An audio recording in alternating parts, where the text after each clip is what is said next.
Muito bem, nós vamos dar início então à nossa aula de escola dominical. Como você pode perceber, nós estamos aqui online, os membros da nossa igreja estão recolhidos nos seus respectivos lares, nas suas casas. Estamos aqui atendendo às reivindicações e orientações das nossas autoridades constituídas. São Paulo, a partir de terça-feira, estará por 15 dias em quarentena, e nós compreendemos que, como igreja, precisamos dar o exemplo, precisamos contribuir para que esta pandemia que tem assolado cerca de 160 nações possa ter um tratamento adequado, a fim de que não venha a colapsar o nosso sistema de saúde. Então, obrigado você que tem compreendido isso e tem tomado as devidas precauções e tem agido com esta sensatez, com essa sabedoria de que é preciso se recolher, é preciso se proteger e é preciso também proteger o seu próximo, o seu semelhante. Então é a hora de todos nós nos unirmos e todos nós darmos a nossa cota de colaboração. A pastora Arival já compartilhou com você a belíssima passagem de 2 Crônicas, capítulo 20, quando Josafá enfrenta aquela grande batalha de 3 inimigos confederados que tentam atacar de forma avassaladora a cidade de Jerusalém, e como ele buscou a Deus, e como ele encontrou em Deus socorro, livramento, e aquilo que era motivo de medo e pavor, vai concluir com adoração e com louvor e com a retumbante vitória de Deus e do seu povo. Estou de pleno acordo com o que o pastor Arival disse agora há pouco. Tenho plena convicção de que o propósito de Deus há de trazer à igreja cristã no Brasil e no mundo um grande quebrantamento, quem sabe uma grande experiência de reavivamento espiritual. Ao reconhecermos que o poder do homem é limitado e ao reconhecer também a nossa fragilidade humana, mas entendendo que nessas situações adversas, Deus continua sendo Deus, a nossa única esperança. Convido você para abrir sua Bíblia comigo na carta de Paulo aos Filipenses. Carta de Paulo aos Filipenses, no capítulo 4, e eu quero ler com vocês dos versos 6 ao verso 9. Então, você que está aí na sua casa, pegue a sua Bíblia, por favor, ligue o seu smartphone aí no aplicativo onde você tem a sua Bíblia, e vamos ler juntos, vamos acompanhar esta leitura e depois a exposição desse texto. Paulo estava preso na cidade de Roma, na sua primeira prisão, isso por volta dos anos 61, 62, quando ele escreveu esta carta aos Filipenses. E aqui no último capítulo desta carta, ele diz assim no verso 6, não andeis ansiosos de coisa alguma. Em tudo, porém, sejam conhecidas diante de Deus as vossas petições, pela oração e pela súplica, com ações de graças.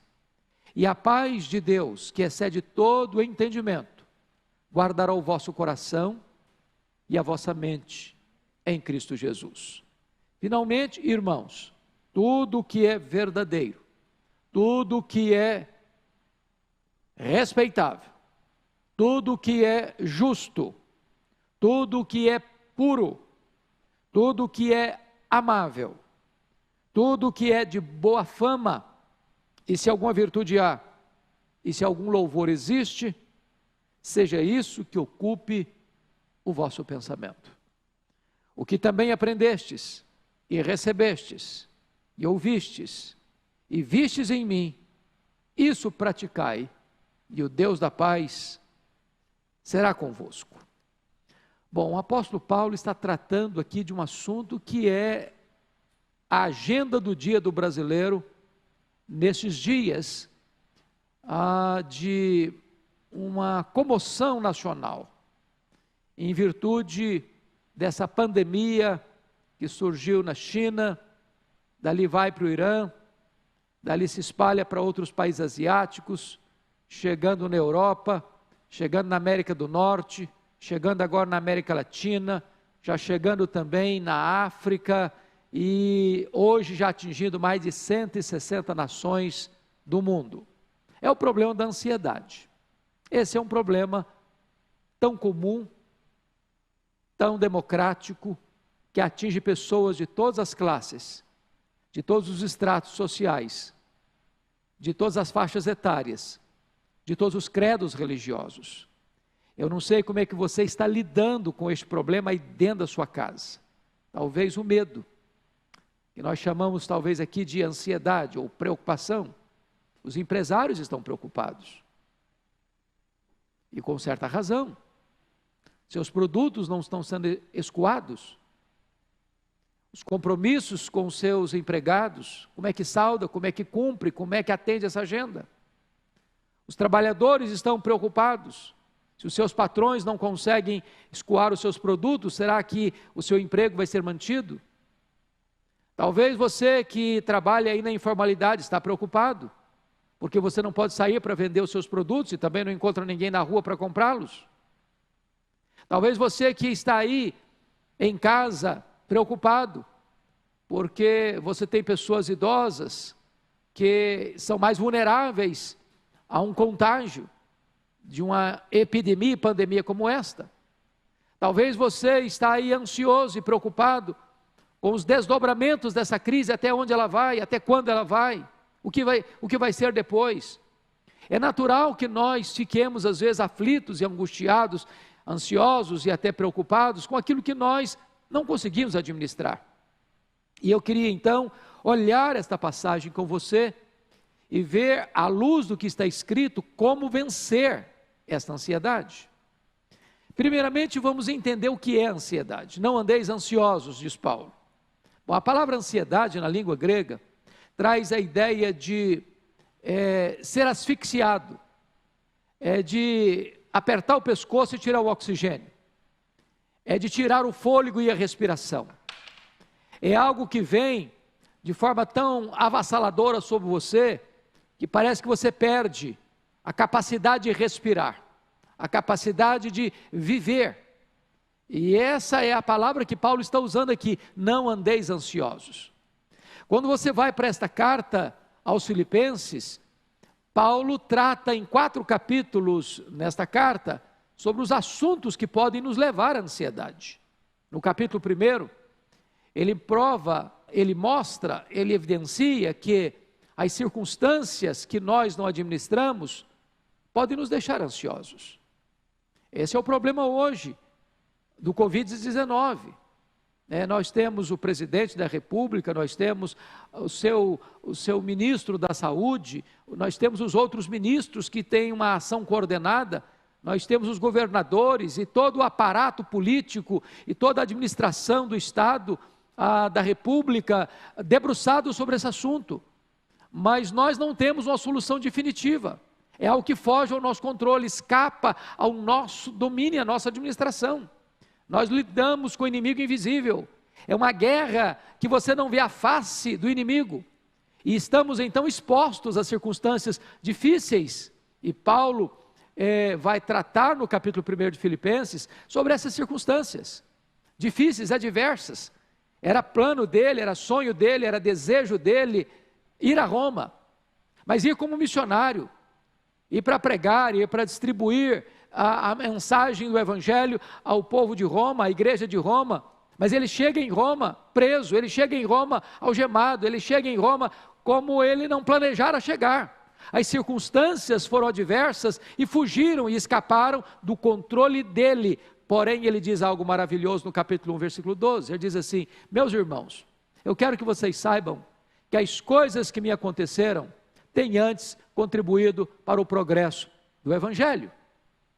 O que Paulo está nos mostrando é que quando nós humanos não temos o domínio, não temos o controle, nem temos a solução nas mãos, as coisas não fugiram do controle de Deus. Deus não foi pego de surpresa, Deus não está em apuros, Deus não está lá sentado no trono, ansioso, não sabendo o que fazer, perdendo as rédeas. Não, absolutamente não. O que nós cremos é que, por mais dolorosa que seja essa providência, Deus continua no controle. Deus sabe o que está fazendo.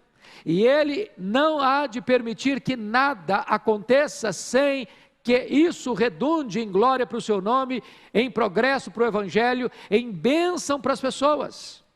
Nós cremos nisso. O apóstolo Paulo enfrentou tantas dificuldades na sua caminhada.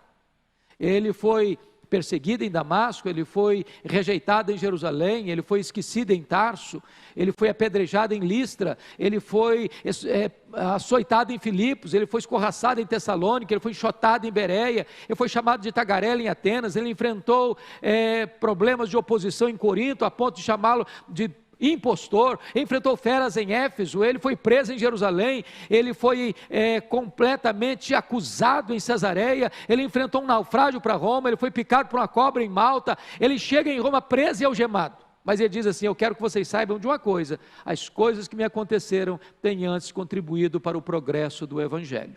Então entenda isso, meu amado irmão e irmã, Deus está no controle, e não permita que as circunstâncias que nós não administramos roube a sua alegria, tire a sua paz e encha o seu coração de medo e ansiedade. Entenda uma coisa, as circunstâncias estão debaixo do controle das mãos providentes de Deus. Segunda coisa que pode produzir ansiedade no nosso coração, está lá no capítulo 2, são os problemas de relacionamento.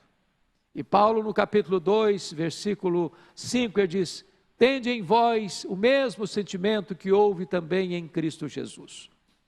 Sobretudo nessa hora em que as famílias estão, de certa forma, em quarentena, é curioso isso, porque nós estamos vivendo um mundo de tanta mobilidade, e cada um com a sua agenda, cada um com o seu horário, cada um com o seu compromisso, e às vezes a família sai de casa cedo, retorna para casa tarde, e não há diálogo, e não há conversa, e não tem tempo para estar juntos, e o fato de estar junto agora vai ser um aprendizado, ou um reaprendizado, porque pode gerar estresse, pode gerar conflito, pode gerar tensão, até porque todos estão, de certa forma, com uma carga emocional muito grande.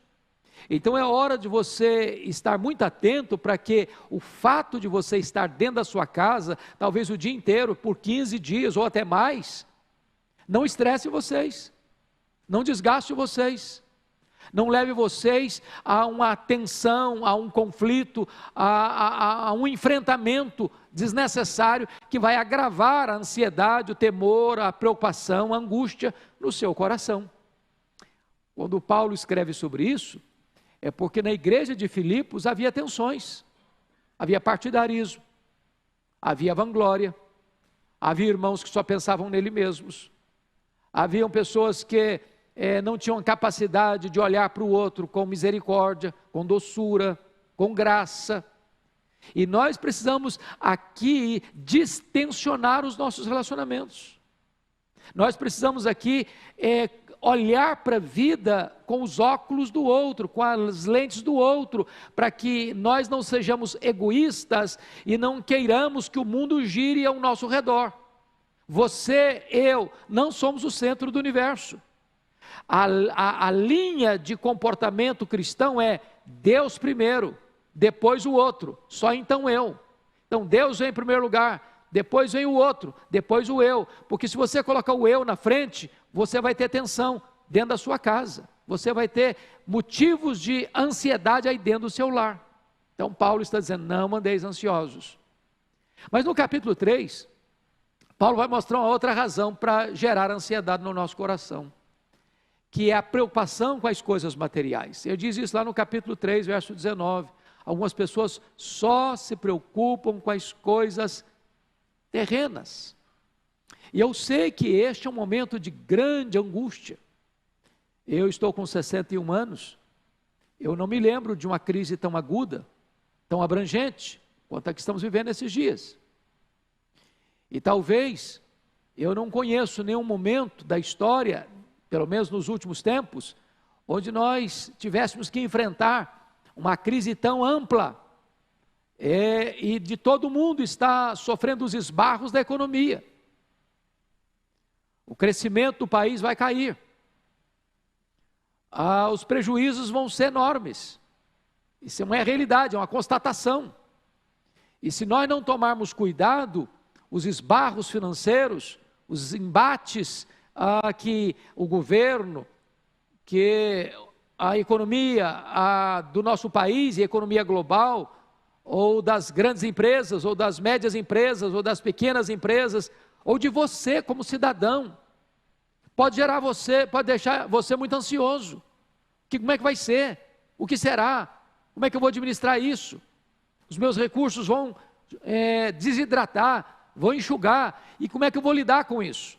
Então, preste bem atenção, não permita que coisas materiais, ou a preocupação com as coisas materiais, roube de você a sua paz, a sua alegria, o seu equilíbrio emocional, a sua confiança em Deus. Então, é nessa conjuntura desta carta, que parece estar pintando exatamente o quadro que o Brasil está vivendo, que o mundo está vivendo, é que Paulo vai escrever assim: não andeis ansiosos de coisa alguma. Não é de algumas coisas, não andeis ansiosos de coisa alguma, inclusive o Covid-19, inclusive a pandemia, inclusive a situação de quarentena. Não andeis ansiosos, é a ordem de Deus, isso é um mandamento de Deus. Agora, a pergunta é, ok, mas como é que eu posso fazer para não ficar ansioso? Qual é o tratamento de Deus? Qual é o remédio de Deus? Qual é a receita de Deus para eu lidar com a ansiedade? Então Paulo vai nos mostrar aqui alguns caminhos para nós vencermos a ansiedade. Primeiro, no versículo 6, ele diz que você vence a ansiedade quando você aprende a orar corretamente. Veja você o que ele diz: não andeis ansiosos de coisa alguma, em tudo, porém, sejam conhecidas diante de Deus as vossas petições, pela oração e pela súplica com ações de graça. Então, Paulo está mostrando para nós que você vence a ansiedade quando você aprende a orar corretamente. E o que é orar corretamente? Paulo vai usar 3 palavras muito importantes aqui para definir oração. A palavra oração que ele usa é a mesma palavra no grego para adoração. Então ele está falando de súplica e petição, e ele está falando também de ações de graças. Então preste bem atenção nisso. Você adora a Deus por quem Deus é. Você dá graças a Deus pelo que Deus faz. E você suplica a Deus porque Ele é seu Pai. Agora, quando você adora a Deus por quem Deus é muito importante nesse momento de crise mundial, compreender quem é o nosso Deus, quão grande Ele é, quão majestoso Ele é, quão poderoso Ele é, quão digno de confiança Ele é. Porque se a sua visão de Deus for uma visão humanizada, limitada, você não terá uma âncora firme nas tempestades da vida. Quem é o seu Deus? Quando o profeta Isaías estava pensando sobre isso, ele diz: o meu Deus é aquele que mede as águas na concha da sua mão, é aquele que pesa o pó das montanhas em balança de precisão, é aquele que mede os céus a palmos, é aquele que espalha as estrelas no firmamento, e por ser forte em força e grande em poder, quando as chama pelo nome, nenhuma delas vem a faltar. É aquele que olha para as grandes nações da terra, sejam potências econômicas ou militares, e considera todas elas como um pingo que cai num balde, como um pó numa balança de precisão, como um vácuo, como nada, com menos do que nada, pois este é o seu Deus, todo-poderoso, o Criador do universo, aquele que sem matéria pré-existente trouxe à existência este vastíssimo universo, que tem mais de 93 bilhões de anos-luz de diâmetro. Este é o seu Deus. Então você pode adorá-lo. Se Ele criou todas as coisas, se Ele sustenta todas as coisas, entenda uma coisa: Ele está no controle do universo, e Ele tem cuidado de você. Agora, você pode também suplicar a Ele, pedir a Ele. Ele é seu Pai. Antes que a palavra chegue à sua boca, Ele já a conhece. Ele escuta não só suas palavras, Ele escuta os seus gemidos, os seus soluços. Aquelas palavras que não chegam a brotar na sua boca, Ele sabe, Ele conhece, Ele vê, Ele ouve, Ele atende, Ele inclina o seu coração para socorrer você na sua angústia. Já foi dito aqui pelo pastor Ival agora há pouco, no culto que tivemos, lembrando-nos o Salmo 50, versículo 15, invoca-me no dia da angústia, eu te livrarei e tu me glorificarás. Então você pode colocar a sua causa nas mãos do seu Deus, as suas lutas, os seus medos, as suas angústias, as suas preocupações, a sua vida, o seu trabalho, a sua família, a sua parentela, a sua nação, a sua igreja, o mundo, enfim. Ele é poderoso para suprir as nossas necessidades. Mas notem mais que Paulo está dizendo que nós vencemos a ansiedade quando nós também damos graças a Deus. Às vezes, numa hora de crise, a gente se torna pessimista demais, negativo demais. Às vezes a gente reclama demais, murmura demais, lamenta demais. Só olha a vida com óculos escuros, só vê nevoeiro denso, não enxerga mais nada pela frente. E eu quero dizer uma coisa, nesse momento nós precisamos de olhar para essa crise e ver algumas coisas boas acontecendo. Primeiro, mostrando para nós que o braço da carne é insuficiente para socorrer a nossa vida na hora do aperto. O dinheiro não é suficiente, o poder político não é suficiente, as armas nucleares não são suficientes, a ciência em si não é suficiente. Então tudo que o homem tem nas suas mãos é um recurso limitado. Nós precisamos entender isso, para que o homem não queira se elevar, para que o homem não queira se engrandecer, para que nós não nutramos na alma este sentimento de idolatria do humanismo. O homem precisa baixar a guarda e reconhecer que ele é homem e Deus é Deus. Que coisa boa está acontecendo, é você poder parar e entender o valor da sua família, de você se reunir como família, de você estar junto como família, de você botar o assunto em dia, de você conversar um pouco mais, de você chorar um pouco mais junto, se alegrar um pouco mais junto, estar um pouco mais junto, para você buscar Deus, para você orar a Deus, para você reunir sua família e entender o valor que ela tem para você. E nós não temos dúvidas de que esta também é uma hora que nós vamos valorizar tanto a reunião da igreja, do culto público. Quantas vezes a igreja é reunida, portas abertas, e você, por descuido, por preguiça ou por falta de zelo espiritual, fica na sua casa, quando você devia estar frequentando as reuniões públicas da sua igreja. Agora você começa a entender como ela é importante, você gostaria de vir e não pode. Você já imaginou isso? Quantos países no mundo hoje, por outras razões, por ideologias políticas, ateístas, ou materialistas, ou de ditaduras, as pessoas não podem ir abertamente a uma igreja para adorar a Deus, e você tem essa liberdade no Brasil? É hora de nós refletirmos e darmos graças a Deus por esta compreensão que uma crise dessa acende a luz na nossa mente e no nosso coração. Então, o primeiro remédio que Paulo está nos dando para nós vencermos a ansiedade é: aprenda a orar corretamente, adore a Deus, peça a Deus e dê graças a Deus. Segundo remédio que Paulo oferece para nós, está aqui, confira comigo, no versículo 8. Ele diz assim: finalmente, irmãos, tudo que é verdadeiro, tudo que é respeitável, tudo que é justo, tudo que é puro, tudo que é amável, tudo que é de boa fama, se alguma virtude há, se algum louvor existe, seja isso que ocupe o vosso pensamento. Então, primeiro remédio é orar corretamente. Segundo remédio é pensar corretamente. Nessa batalha, o campo da mente é o campo decisivo. Se nós perdermos esse fronte da batalha, do nosso pensamento, nós perderemos a guerra.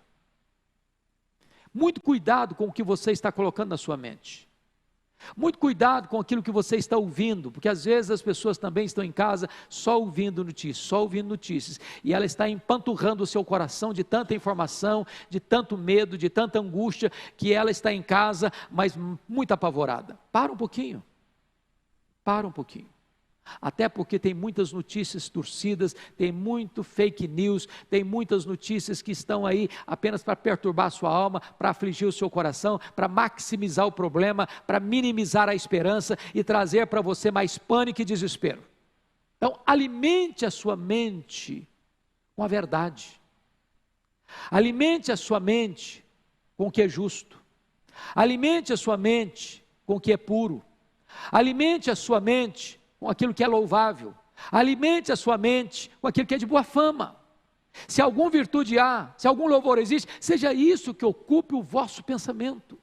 Feche as janelas da sua mente para aquilo que é negativo. Abre as janelas da sua mente para a verdade de Deus, para as promessas de Deus. Quem sabe é hora de você resgatar aí o estudo da Bíblia. Leia um pouco mais a sua Bíblia. Medite um pouco mais na palavra de Deus. Alimente mais a sua mente com as promessas de Deus. Nutra a sua mente com a verdade que pode trazer esperança para você. Não se renda ao sensacionalismo que tantas vezes vem para gerar medo e pânico na sua alma.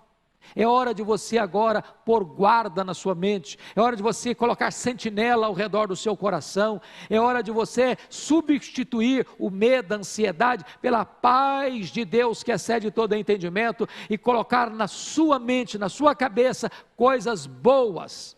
Coisas boas. Eu não estou dizendo para você fazer como avestruz, fazer de conta que não tem problema, que o coronavírus não é ameaça e que não tem nada a ver, que não tem perigo, que não tem ameaça. Não, nós não estamos aqui minimizando o problema, nós não estamos aqui negando o problema, nós estamos dizendo a você que Deus está no controle, ainda que as autoridades humanas não estejam, Deus está no controle e é hora de você agora entender o que é viver pela fé.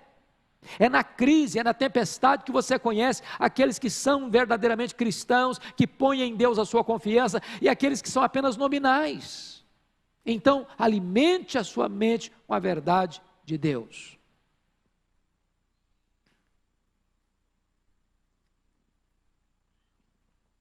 Mas em terceiro e último lugar, como é que você pode vencer a ansiedade? Primeiro, orando corretamente. Segundo, pensando corretamente. Terceiro, agindo corretamente. Olha o versículo 9.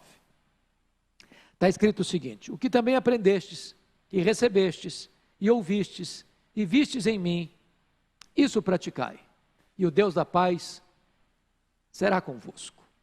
Nós precisamos conhecer a verdade, mas nós precisamos, sobretudo, praticar a verdade. Conhecer é fundamental, é o primeiro passo, mas não fica aí. Se você apenas conhecer e não colocar isso em prática, isso não vai ajudar você na hora da crise. É preciso que você comece a viver, a pôr em prática aquilo que você sabe. A nossa fé não é mística, a nossa fé não é uma fantasia. A nossa fé não é uma ficção, não é uma quimera, não é um sonho tresloucado. A nossa fé está ancorada num objeto que não se abala, é o próprio Deus. Então, é hora de você crer que o que Deus promete na sua palavra, Ele cumpre. Que o que Ele diz é digno de inteira confiança. Então, agora é hora de você pôr em prática aquilo que você já viu, aquilo que você já ouviu, aquilo que você já aprendeu. Então põe isso em prática agora e descanse o seu coração. Aquiete a sua alma. Não permita que a ansiedade estrangule você. A ansiedade é inútil, ela é prejudicial, ela é um sintoma de incredulidade. É hora de você ter uma fé simples, como uma criança que confia sem duvidar. É hora de você descansar nos braços do Pai.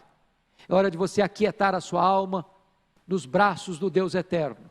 Porque quando você não tem mais forças para caminhar, Ele carrega você no colo. Se você enxergar algumas marcas na areia, não são dos seus pés, são do seu Redentor que caminha com você e carregando você nos seus braços eternos. Que Deus abençoe o seu coração. E Paulo vai concluir esse assunto remetendo-nos ao versículo 7.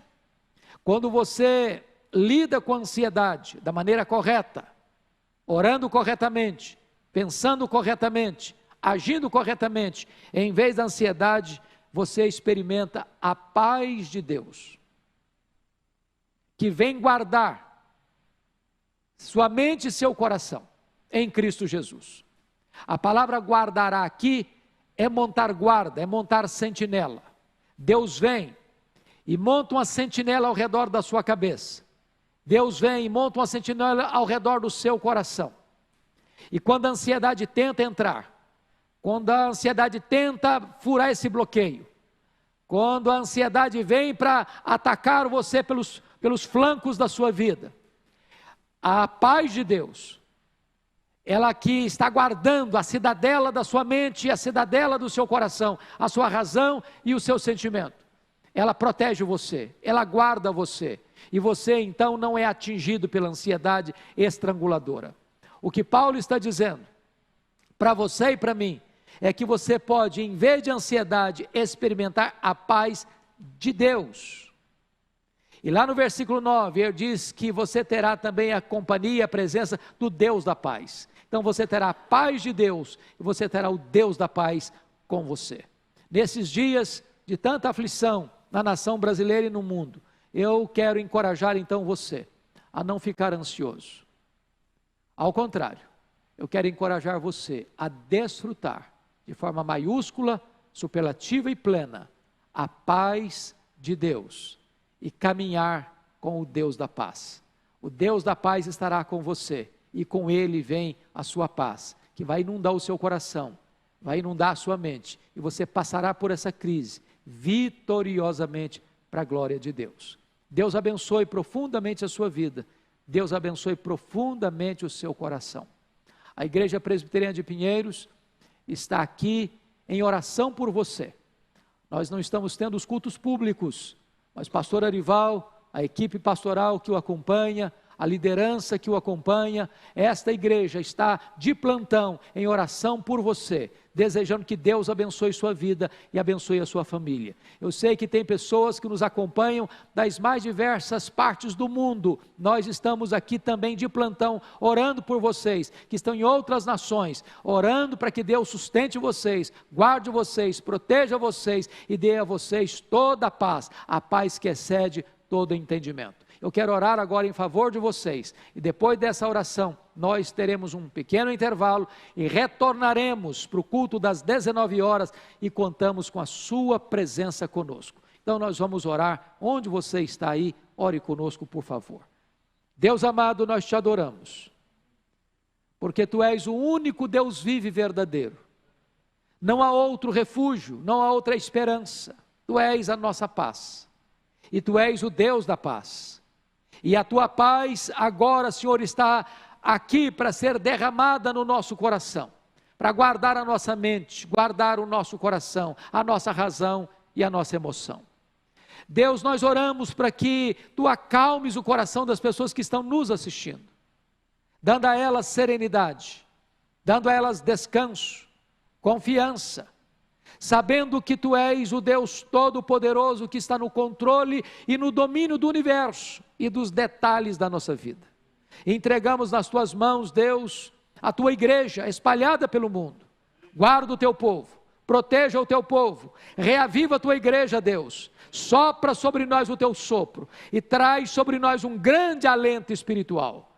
Nós oramos, meu Deus, pelas autoridades que dominam e governam a nossa nação e as outras nações. Dê a elas sabedoria, dê a elas prudência, dê a elas, ó Deus, uma visão clara das interferências que precisam ter nas mais diversas frentes da administração pública, para que esta crise possa ser minorada e o nosso povo e os outros povos possam passar por ela sem os esbarros maiores, das dores maiores, mas com a confiança de que Tu és o Deus vivo e todo-poderoso, que vai nos socorrer, vai nos sustentar e vai nos dar vitória na saída dessa crise.